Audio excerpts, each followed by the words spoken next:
BTR চুক্তির কোনো কথা নাই, কোনো ইমপ্লিমেন্ট নাই। खौसे जानोब्ला जागोन गासिखौबो पार्टिखौ सिफायनानै सेपारेट स्टेट बर'लेण्डनि डिमान्डखौ गाबोन समफोरनो डिक्लेयार हो। हाग्रामा महिला डाङरिया 6 डिसेम्बरत তেওঁ সারেন্ডার করেছিল, কিন্তু আজি বিটিআর চুক্তি জানুৱাৰীত হৈছে, আজি জুন হল, কিন্তু একর্ড ইমপ্লিমেন্টেশন একো হোৱা নাই, আৰু তেওঁলোকে একর্ড ইমপ্লিমেন্টেশনের কাৰণেও লাগা নাই, তেওঁলোকে নিৰ্বাচনৰ কাৰণেহে লাগি আছে। গতিকে যোৱা কথা তুমি কিয় আন্দোলন কৰিছিলা, সেইটো নহয় বুলিটোহে আন্দোলন কৰিছা। বিটিসিৰ কোনো নিয়ম নীতি তুমি পছন্দ নকৰে, বিটিসিৰ সিস্টেমটো তুমি পছন্দ নকৰে। सन्जय सरयारखौ जोंनो नाङा, जेबो दाय गैयालासेनो बिथाङा इउपिपिएलनि मानसिखौनो बिप्लब बसुमतारीखौ बिथाङा बुदों। जोंहा थाखानाय एमसिएलए सन्जय सरगियारि बिथांखौ आं बुंदों जे बिथांखौ जोंनो नाङा। नाङिनि कारन बहुत दङ। प्रमोद बर' सरकारखौ बिथाङा फार्स्ट केस होदों, इउपिपिएल सरकारखौ केस होदों बिथाङा। बिनि उनाव बिथाङा इउपिपिएलनिफ्राय रिजाइन होदों, रिजाइनेसन लेटार नैबे बिथाङा रिजाइन होदों। आरो बिनि उनाव बिथाङा गोबां रायजो राजाखौ बिथाङा दुखु होदों। दिनैनि तारिखसिम बिथाङा रायजो राजाखौ अनसायनो रोङाखै। रायजो राजाया बिनि न'आव थाङोब्ला रायजो राजाखौ रायना हरनाय, धुमखि होनाय, सोरखौबा बिथाङा सैमा सोंहोनानै अरहोनाय बेसिम दङ। आरो बेल' नङा, बिथाङा बिप्लब बसुमतारी बिथांखौबो बुदों। बिथाङा मिटिंआवनो जेबो दाय गैयालासेनो बिथाङा इउपिपिएलनि मानसिखौनो बिप्लब बसुमतारीखौ बिथाङा बुदों। आरो नैबे पारामेडिकेल जितु एनेगेसन खालामनाय दिना, नोंथांमोनाबो निस्सय बेखौ मिथिगौ, जेसिबि ड्राइभार बिथाङा बुदों। आरो बेबायदिनो गोबां मानसि बेबायदिनो रायनाय, बुनो नागिरनाय, धमखि होनाय बेबायदि बिथांनि सभाबा। बेनिखायनो जों दिनैनि तारिखआव जों बुंदों सन्जय सरयारखौ जोंनो नाङा होनना बुंदों। जोंनो लकेल सासे मोजां केन्डिडेट जोंनो नांगौ, अब्लासो जोङो जोंनि हरिसिङा समस्तिया उद्धार जागोन, बेखौ जों बुंनाय जादों। आरो फारसेथिं सन्जय सरगियारा बेल' नङा, बिथाङा नैबे संलाबारियाव मोनसे सुइस गेट बनायदों। जा बिनोद बसुमतारी फार्स्ट क्लास थिकादार बिथाङा, बिथांनि खामानिखौबो प्राय 6 मासनिफ्राय 1 बोसोर प्राय बन्द खालामना दोनदों। आरो जाय एसे बिथाङा जोंसार रिजिसनाव मावो बिथाङा जाहारगुरिनि। बिथांनि मबाइलखौ बिथाङा सेख'नानै हायाव गाख्रुबदों। बेबायदि बिनि केरेक्टारा मोजां नङा। थारमाने रायजो राजाफोरखौ दुखु होदों हरिसिङा समस्तियाव। जों बिनिखायनो बुंदों बिथांखौ जोंनो नाङा, जोंनो लकेल केन्डिडेट, मोजां केन्डिडेट जोंनो नांगौ, बेखौ जों बुंनाय जादों। आरो बिथांखौ जुदि होयोब्ला प्राय 80% हरिसिंगा समस्तियाव बिथांखौ भोट होआ होननानै दिनैनि तारिखआव गोबाङानो बुंदों। आरो बिथाङा दिनै सा गिदिंगासिनो दङ, खिन्थु गामि लेभेलाव हाबनो हायाखै। बिथाङा हाबनोबो हाखानाय नङा, जिहेथु बिथाङा गामिनि बोराय बुरैफोरखौ रायनाय बिथाङा सभाब दङ, आरो रायना हरनाय गोबां माबा दंखायो। दा बे रायजो राजाफ्रा बिथांखौ नेनानै दङ। हरिसिङा समस्तियाव जों बिथांखौ जोंनो नाङा। जोंनि लकेलनि, जोंनि बे हरिसिङा समस्तिनि सिङाव थानाय जों बिजाथिखौ जों मोननो थाखाय जों हास्थायो। आरो बिथांखौ जोङो 5 बोसोर जोङो बे हरिसिङा समस्तिखौ मोजाङै सामलायथों होननानै जों बिथांनो आखायाव जों गथायना होदोंमोन। जों बिथांखौ मोजाङै जोङो आजावना लादोंमोन। आरो दिनैनि तारिखआव जों बिथांखौ जोंनि हरिसिंगा समस्तिया जोङो बिथांखौ जोङो हनमानरै जों बिथांखौ बिदाय होगोन। थारमाने हरिसिंगानिफ्राय जोंनो नाङा बिथांखौ। जे दिपेन बर'आ खौसे होनबाय थादों, दिनाव 18 जन गावथारदों। इउपिपिएलआव हाबनानै खौसे जानांगौ ना इउपिपिएल राजनिति हान्जाखौ सिफायनानै बिपिएफआव हाबनानै खौसे जानांगौ? खौसे जानोब्ला जागोन गासिखौबो पार्टिखौ सिफायनानै सेपारेट स्टेट बर'लेण्डनि डिमान्डखौ गाबोन समफोरनो डिक्लेयार हो। दासान्दि ससियेल मिडियायाव गोसारबाय थानायखौ जों नुनो मोनदों। बर'नि मैखोम गोख्रों मोननै पलिटिकेल पार्टिया ज' जानांगौ होननानै लिडारफोरनि बुंबाय थानायखौ, थारैनो बिसोरो ज' जामारगोन नामा? दा खोथायाथ' नंगौ, ससियेल मिडियायाव दा गोबां नुसोलायदों बर'नि गिदिर गिदिर गोबां लिडारफ्रा बर'फोरखौ खौसे जानानै मोनसेल' हान्जा जाजानो लुबैनाय फोरमायगासिनो दङ। गुबुन गुबुन पार्टिनि गिदिर गिदिर दैदेनगिरिफ्राबो बुंदों आरो दुलाराय बर' फरायसा आफादनि आफादगिरि मानाव गेदेर दिपेन बर' बिथाङाबो खौसे जानायनि बाथ्राखौ बुंदों। नंगौ, खौसे जानो हायोबाथ' बिराद मोजां। खौसेनिफ्राय साबसिन जेबो जिनिस गैया। नाथाय खौसे जानांगौ होननानै सा साल' बुंबाय थानानै गमामायै खौसेया फैगोन नामा? बे मोनसे गिदिर बाथ्रा। दा दिनै हमनानै लादो गोबां राजनितिक दल दं। बिनि बिथोराव बर'नि मेइन राजनितिक दल बा हान्जा होननानै बुङोबा BPF आरो UPPL। बे मोननैखौनो लाग्रोदो। BPF आरो UPPL दिनै खौसे जुदि जानांगौबा माब्रै जागोन खौसेया? BPF खौ गारनानै UPPL आव हाबनानै खौसे जानांगौ ना UPPL राजनितिक हान्जाखौ सिफायनानै BPF आव हाबनानै खौसे जानांगौ ना मोननैबो हान्जाया गाव गाव हान्जाखौ सिफायनानै गोदान मोनसे राजनितिक दल दानानै ज' जागोन? दा बे गिदिर कुइसन। आं नुनो मोनदों गोबां राजनितिक दलनि लिडारफ्रा खौसे जानाया मोजां रायलायगासिनो दं। गुबुन गुबुन जायगायाव माबा गवायाव रायलायनाय, बहाबा रायलायनाय, सिलिगुरियाव रायलायनाय बुंदों। नाथाय बे रायलायनाया फिथाइ थायगोन नामा? फिथाइ थायगोनसै। आंथ' सानो बियो फिथाइ थायनो रोङै बिबार बालन्दा बादिसो जागोन बियो। बे रायलायनाया फ्रुइटलेस, फिथाइ गैयै रायलायनाय।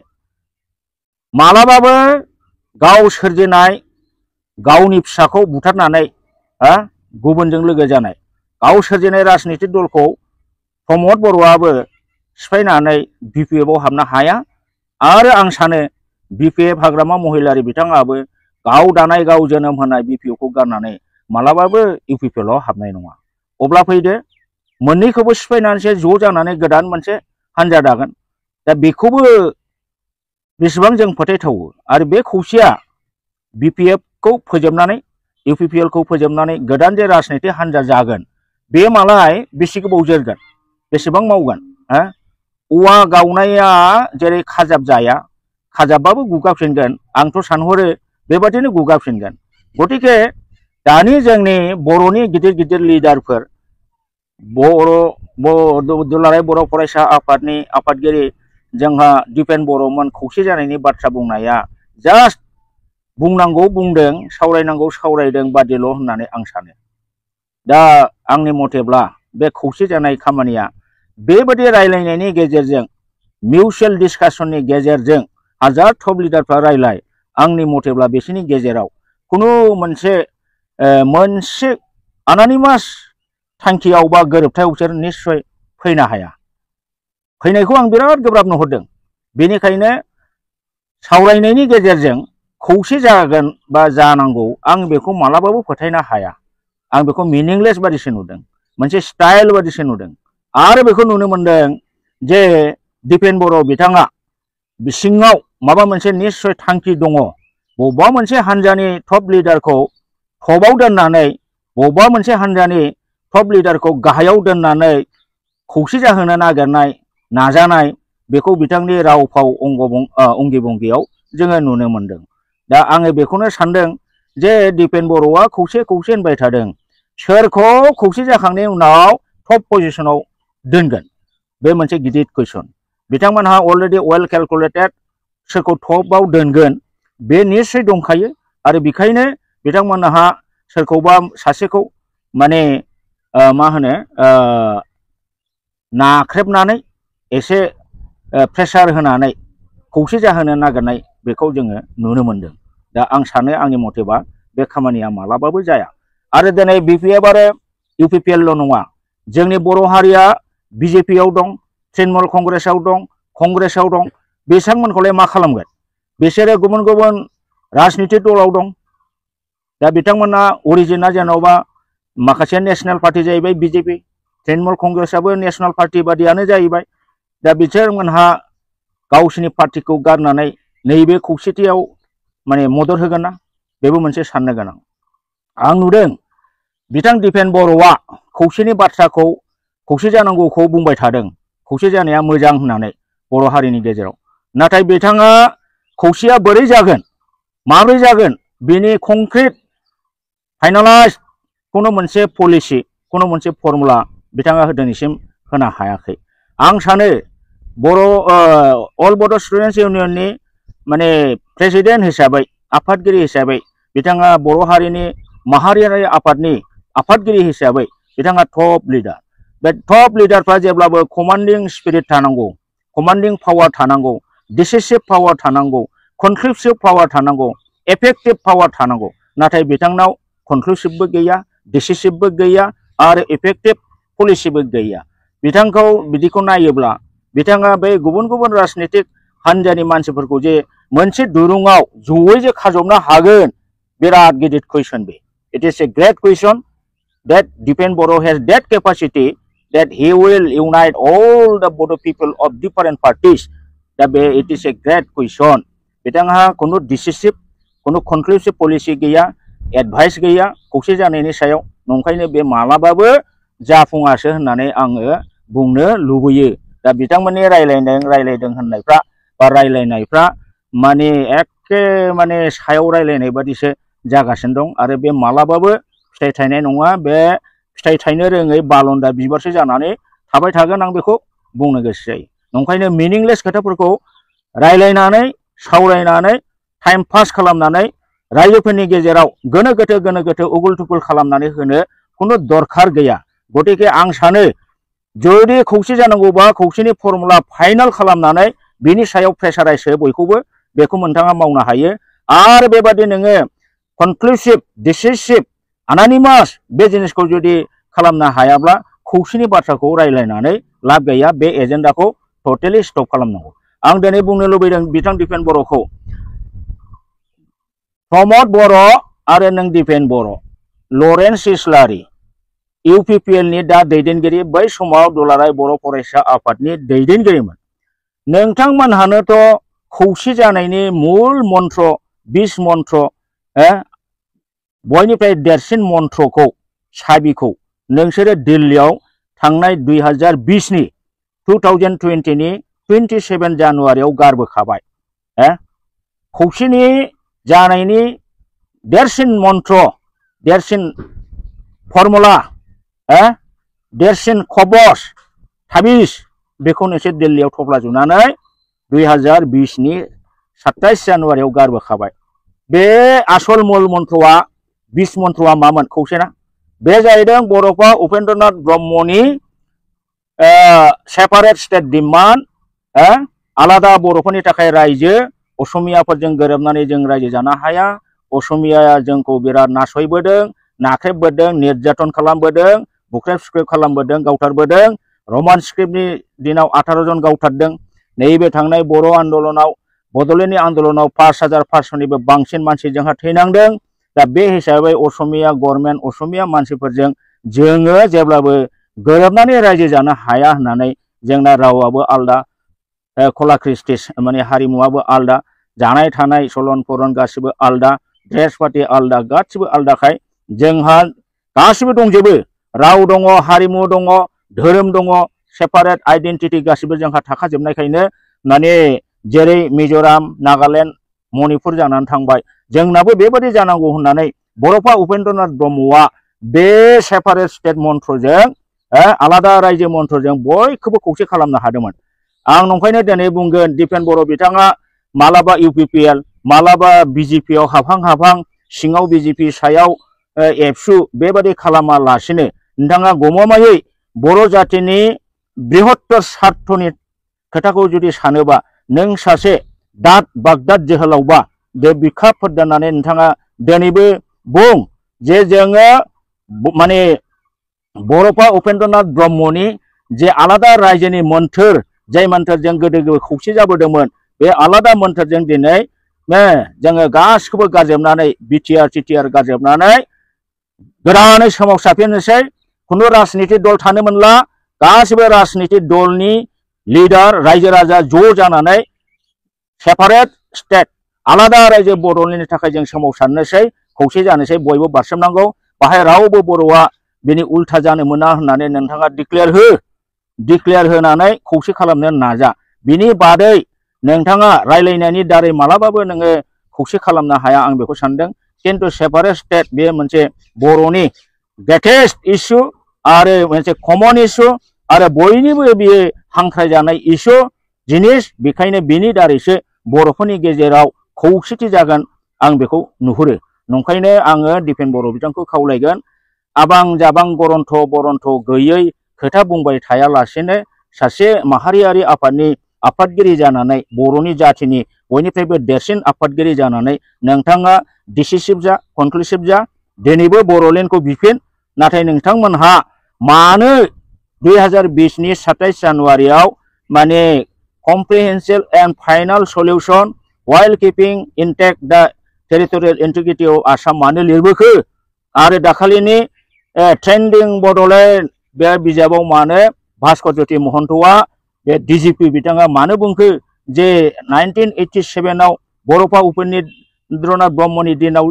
सोमजिनाय डिभाइड आसाम 50-50 आ नैबे 2020 नि 27 जानुवारियाव जानाय बिटिआर एग्रिमेन्टनि दारै जोबफैबाय दा बड'लेण्ड डिमान्ड हेज काम टु एन्ड डिमाइज बे खोथाखौ मानो लिरफैखो आसल खौसे खालामनायनि मन्त्रखौनो गारखांनानै दिनै माने बेबेरेबां माने जानला मोनला गरन्थ गैया खोथा बुंलानाय गरन्थ गैया खौसे जानांगौ होननाय गरन्थ गैयै रायलायनाय दिनै मुंसे गाबोन मुंसे मालाबा खौसे नांगौ मालाबा खौसे नाङा बेबादि मा नाटक खालामबाय थादों मा नाटक खालामदोंसो होनगोन आङो बे नाटकसो मालाबा खौसेनि गोनांथिखौ नोंथांमोनहा फिल खालामा आरो मालाबा फिल खालामो दिनै फिल खालामदों मानो होननानै बुङोबा जाय हान्जाखौ जाय पार्टिखौ जाय लिडारखौ नोंथांमोनहा गोसोजों गोसो माने साबसिन हामसिन सानो हयथ' बे हान्जाहा बे मानसिहा एसे खैफोद जाहां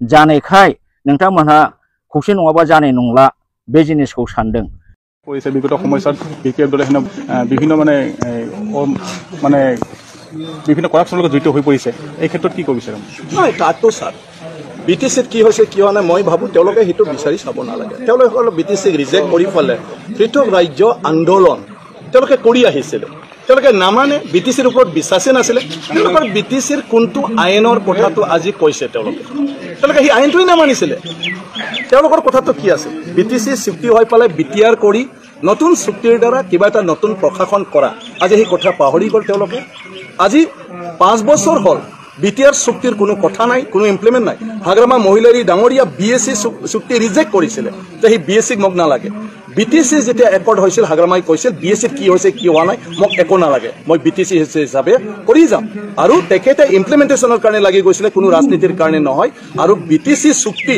ফেব্ৰুৱাৰীত চুক্তি কৰি পেলাই মে মাহত ইমপ্লিমেণ্টেশ্যন হৈছিল সাংবিধানিকভাৱে বিটিচি বড়ো লেংগুৱেজ এইচডিএলত চিআইটি এইচআৰডি মিনিষ্ট্ৰীয়ে ৰিকগনিশ্যন দিছিলে ইয়াৰ পিছত আপোনাৰ ডিপ্ল'মা কোৰ্চ আৰম্ভ কৰিছিলে আপোনাৰ 3টা নতুন জিলা নটিফিকেশ্যন কৰিছিলে একৰ্ডত তাৰপিছতে হাগ্ৰামা মহিলাই ডাঙৰীয়া 6 ডিচেম্বৰত তেওঁ সাৰেণ্ডাৰ কৰিছিল কিন্তু আজি বিটিআৰ চুক্তি জানুৱাৰীত হৈছে আজি জুন হ'ল কিন্তু একৰ্ড ইমপ্লিমেণ্টেশ্যন একো হোৱা নাই আৰু তেওঁলোকে একৰ্ড ইমপ্লিমেণ্টেশ্যনৰ কাৰণেও লগা নাই তেওঁলোকে নিৰ্বাচনৰ কাৰণেহে লাগি আছে গতিকে যোৱা কথা তুমি কিয় আন্দোলন কৰিছিলা সেইটো নহয় বুলিটোহে আন্দোলন কৰিছা বিটিচিৰ কোনো নিয়ম নীতি তুমি পচন্দ নকৰে বিটিচিৰ চিষ্টেমটো তুমি পচন্দ নকৰে বিটিচিতে কিবা ভাল হ'ব বুলি তুমি বিশ্বাসেই নকৰে আজি বিটিচিত কি হৈছে কি হোৱা নাই তাতহে কিয় ব্যস্ত হৈছে আৰু ৰাইজক কিবা এটা দিম বুলি আজি কৈ আছিলে বিটিআৰ দ্বাৰা সেইটোৰ কাৰণে কিয় মনোযোগ দিয়া নাই বিটিচিটো এইটো যদি ভাবিছিলে 2014 চনৰ পৰা পৃথক ৰাজ্যৰ আন্দোলন নকৰি